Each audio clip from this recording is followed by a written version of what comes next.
प्रथम वंदन सर्वजन पृथ्वी माता कलवितते ज्ञान गंगा संत हाते तीच तयाची ज्योती जगा परी पसरत असे ज्ञानाचा ज्ञान भोग आत्म चैतन्याचा योग नित्य ग्रंथाचं साधन आणि व्यासो नारायण नमः प्रस्तुत वेळेच्या अभावी आणि त्यातल्या त्यात मला सांभाळून घ्या कारण यज्ञ केल्यामुळे जो सुपाचा अंश आहे तो धूर नरंत्यात गेल्यामुळे तालाला लागत आणि कथा कीर्तन जर करायचं असेल तर त्याचा ताल गेला त्याच्या आयुष्यातलं सगळंच गेलं विठ्ठल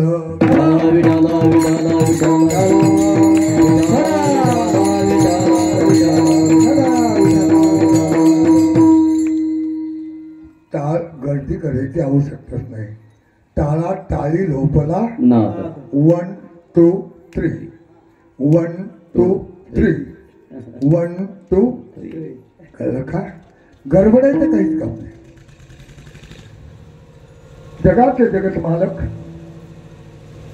यदा यदा अंश कारणे अवतरले भूमीवरी ते संतांचे कैवरी देहू निवासी राहत असे कळलं आपल्यासाठी अवतार घेतला अवतार तुम्हा धराया कारण उद्धाराया जन महादोषी जर जीवाचा उद्धार करण्यासाठी असे सर्वांचे योग स्थानी असणारे जगाचे जगद्गुरु तुकोबाराया काला या प्रकरणातील अभंगाच्या द्वारे 4 साधनांचा साध्य पदार्थ सांगतात मला मी काही कीर्तनकार नाही मी बारदाण्या बुवा आहे पण आमच्या उद्धव महाराजांना काय झालं कोण ठाऊक ते म्हणणं आहे बाबा नाशिकचं तुमच्या लय टी व्ही पाहिल्यात तुम्ही लय टी व्हीवर दिसताय काल्याचं कीर्तन तुम्हालाच करावं लागेल म्हटलं बरं बाबा विठ्ठल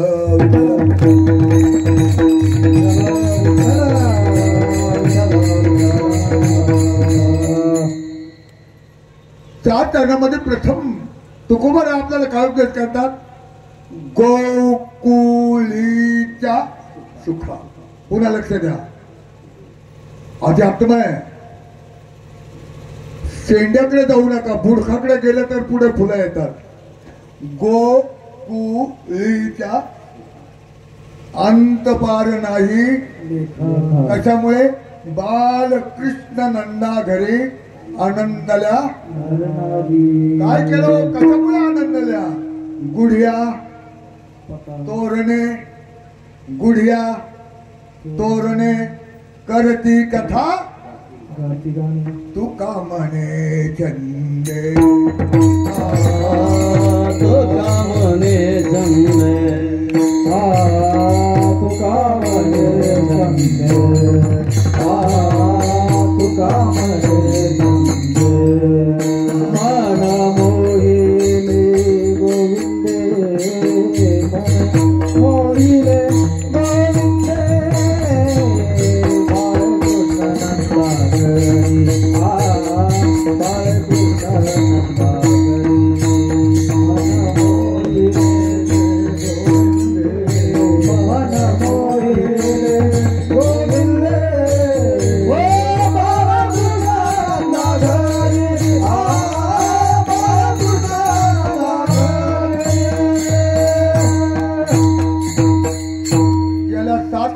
पावती आजच्या अभंगाच्या शेवटच्या चरणातून तुम्हाला देते या ग्रमस्थांना माझ्या मात्रांना माझ्या पित्रांना छंद होता आणि म्हणून गेले आज 8 दिवस आनंदाच्या डोही आनंद पण एक गंमत आहे मंडळी बोलू का नावभाऊ रूपी बाबा आहे काय झालं कथा कीर्तनला जायचं पण टाळीत वाजवीत नसायचा नारायणाच्या लक्षात आलं की हे शरीर त्याला मान्य, मग त्यांनी काय केलं, 9 वारी लुगड्याचं शरीर दिलं.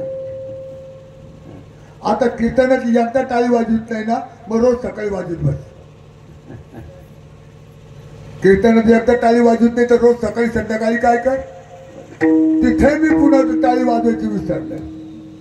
भगवंताने विचार केला, कीर्तनात टाळी वाजविना, भजनात टाळी वाजविना, घरात टाळी वाजविना, हा अवतार पसंत नाही. आणि मग देवाने विचार केला आणि तिसरा अवतार दिला.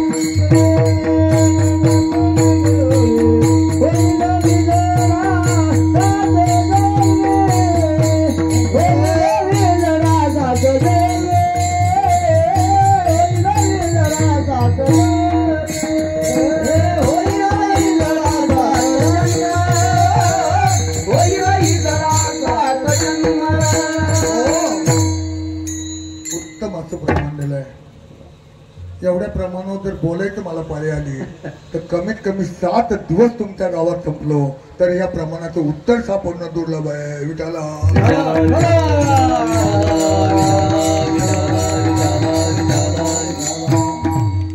4 प्रतीचे जीव उठले आणि देहूला गेले. प्रत्येकाने प्रत्येकाची व्याधी मांडायला सुरुवात केली. जगाचा परमपिता तुकाराम महाराज म्हणतात, बाबा रे, ख्रिस्त कुठे शोधायला जायचं नाही. ख्रिस्त तुझ्या जवळ आहे, तुझ्या घरात आहे, तुझ्या गोपाळात आहे, तुझ्या गवळींमध्ये आहे. पण सुखाच्या रस्त्याने गेला तर त्याची गाठ होईल. तेव्हा पहिला साधक म्हटलं, सुख म्हणजे काय. तेव्हा सांगितलं, गाई रक्षिती गोपाला. तर तुमच्या गाया किती आहेत? गाया किती आहेत? 9 लक्ष किलार दयाचा शरीरी, तोच होय ब्रह्मचारी. तयाच्या हाती संसारी, ज्ञान दोत लावी तसे. विठ्ठल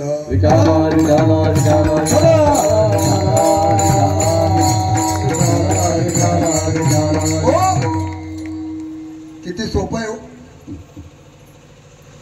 तुमच्या अंगामध्ये किती गाय सांगितलं? 9 लक्ष म्हणजे काय?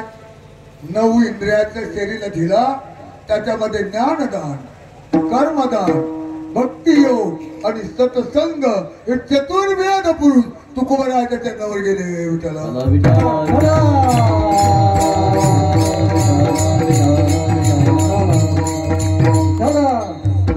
तुकोबराने सगळे गोकुळात जा, गोकुळात. ते म्हणले, गोकुळ कुठे आहे?